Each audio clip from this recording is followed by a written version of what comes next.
Да. Сәлеметсіздер ме, құрметті қоғамдық тыңдауға қатысушылар. Менің атым Райымбек Болатбек. Мен Шығыс Қазақстан облысы Марқакөл ауданы Ақбұлақ ауылдық округі әкімінің аппараты мемлекеттік мекемесінің өкілімін. Қоғамдық тыңдауларды өткізу ережесіне сәйкес қоғамдық тыңдаулардың төрағасы. Бүгін 26 жылы 17 сәуірде ашық жиналысқа Шығыс Қазақстан облысы Марқакөл ауданы нөмір 1 кіші Қызыл рейс учаскесін ізденіс жұмыстарын жүргізу жоспары бойынша әсеріне экологиялық рұқсат алу үшін материалдар шығарылады. Қоғамдық тыңдаулар ашық деп жариялаймын. Қоғамдық тыңдауларды өткізу қағидаларына сәйкес хатшыны сайлау қажет. Хатшы мемлекеттік және орыс тілдерінде қоғамдық тыңдаулар хаттамасының сапалы жасалуына жауапты болады. Оған қол қояды. Сондай-ақ оны 2 жұмыс күні ішінде бірыңғай экологиялық порталға жүктелуі қамтамасыз етеді. Ашық дауыс беру арқылы қоғамдық тыңдаулардың хатшысын сайлауды ұсынамын. Хатшысы Кашин Анатолий. Әзірлеуші өкілі. Қарсы қалғандар бар ма? Жоқ. Енді күн тәртібін ұсынамын. Бірінші, жоба материалдарын баяндама нысанында қарау. Ұсынылған ереже 10 минут. Екінші, сұрақ-жауап. Барлық тілек білдірушілер баяндамашыға сұрақтар қойып, жоба бойынша өз пікірлерін айта алады. Ұсынылған ереже 5 минут. Үшіншісі, қорытындылау және жабық қоғамдық тыңдаулар ұсынылған ереже 5 минут. Дауыс берулеріңізді сұраймын.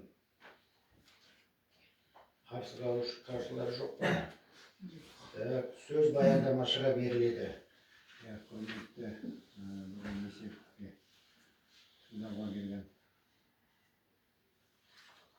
азаматшылар, бүгін енді мен мына екінші сұрағымда аумағы 4,8 гектар кен өндіру учаскесі Шығыс Қазақстан облысы Марқакөл ауданындағы нөмір 1 кіші Қызыл рейс учаскесінде орналасқан жаңа аудан орталығы Марқакөл ауылының солтүстік-батысқа қарай 26 шақырым жерде орналасқан. Осы жөнінде ақпарат түсіндіріп отырмын. Дегенде мен Әсімханова Зарина Жоровнаның атынан сол кісінің уәкілі боламын. Сенім хаттың арқылы жобаланатын жұмыстары алаңының ең жақын елді мекені Ақбұлақ ауылының болып табылады. Учаскесінен тіркелей оңтүстік бағытта 17 шақырым жерде. Ақбұлақ селосының Марқакөл селосына дейін автомобиль жолы бар. Қарастырылып отырған нысанның Шығыс Қазақстан облысының Марқакөл ауданындағы кіші Қызыл рейс учаскесінде кен іздеушілік жұмыстарын жүргізу жоспары бойынша учаскеде қолмен және механикаландырылған әдістерді қолдана отырып, шашыранды кенді өңдеуді қарастырады. Кенді қолмен іздеушілік су нысанының ені 35 метр қашықтықтағы учаскеде қолданылады. Кен іздеу жұмыстарының нәтижесінде атмосфералық ауаға әсер ету жеделдік электростанциясы жер қазу жұмыстарын жүргізу кезінде автокөлік жұмыстарын жүргізу кезінде, сондай-ақ көлік құралдарында жанармай құю кезіндегі ластаушы заттардың шығарындыларымен байланысты болады. Кен іздеу жұмыстарын жүргізу кезінде аудан бойынша жалпы бір ұйымдаспаған шығарынды көзі анықталады. Оның ішінде қазу және тиеу жұмыстары, тасымалдау блогы, қабылдау бункері, топырақты доңғалаққа трактормен өңдеу, уақытша топырақ үйіндісі, автомобиль көлігінің жұмысы, жылжымалы дизельдік электростанцияның құбыры, доңғалақты экскаватордан іштен жану қозғалтқышы, автосамосвалдың іштен жану қозғалтқышы, доңғалақты экскаваторға жанармай құюы. Кен іздеу жұмыстарын жүргізу кезінде алтын бір көзі. Құрылыс техника техникасын пайдалану кезінде самосвал экскаватор жұмысының кіру мен шығу, қазу жұмыстарына кезінде азот диоксиді су С-19-12 қаныққан көмірсутектері, күкірт диоксиді, көміртегі күйе, көміртегі оксиді, биоорганикалық шаң 720 кремний диоксиді бөлінеді.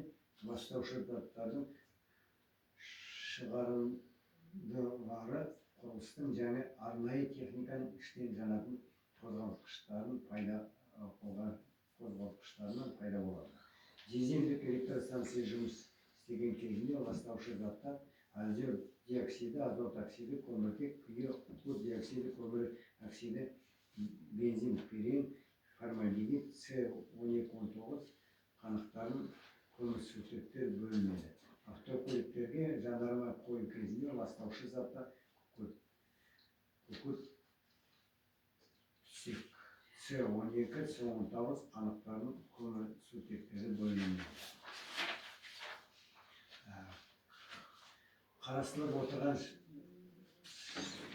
шығарынды көздерінің параметрлерін ескере отырып, жүргізілетін есептік нәтижелерін талдау тұрғын аумақ шекарасындағы жергілікті концентрациялық шекті рұқсат етілген мәндерден аспайтын көрсетіледі. Шығыс Қазақстан облысы Марқакөл ауданы Балағаузер 9 учаскесі аумағында атмосфералық ауаның ластауын бақылайтын стационарлық посттар жоқ. Учаскеде 6 жататын орны бар, бір тұрғын вагоны, дизельдік электростанция, өндірістік зауыттар, құнарлы топырақ, қабат үйіндісі, биоторит, қоқыс контейнері орналасқан. Енді алдында айтқанда ауысымдағы жұмыстардың саны 9 адамға дейін болады.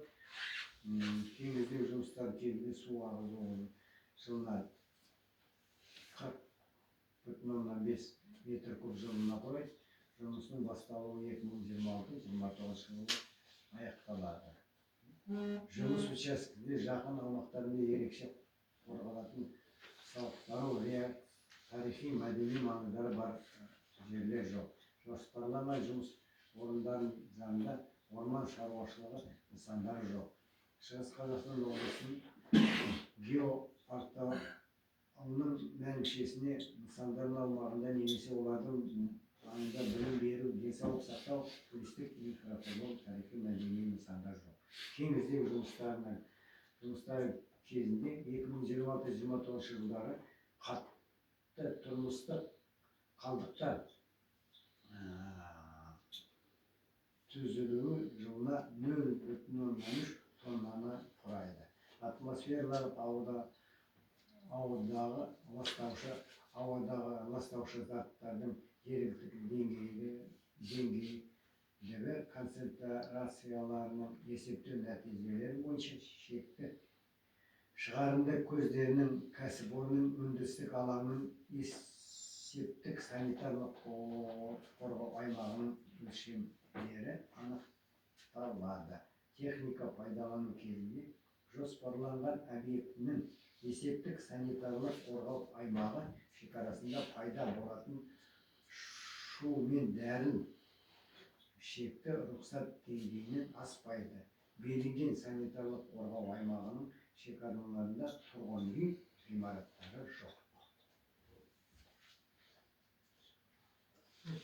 Сұрақ аяқталды. Сұрақтарыңыз бар ма? Жоқ. Онда қорытындылайық. Мүдделі мемлекеттік органдар мен жұртшылық барлық ескерту мен ұсыныстары қоғамдық тыңдаулар хаттамасына көрініс табатын болады.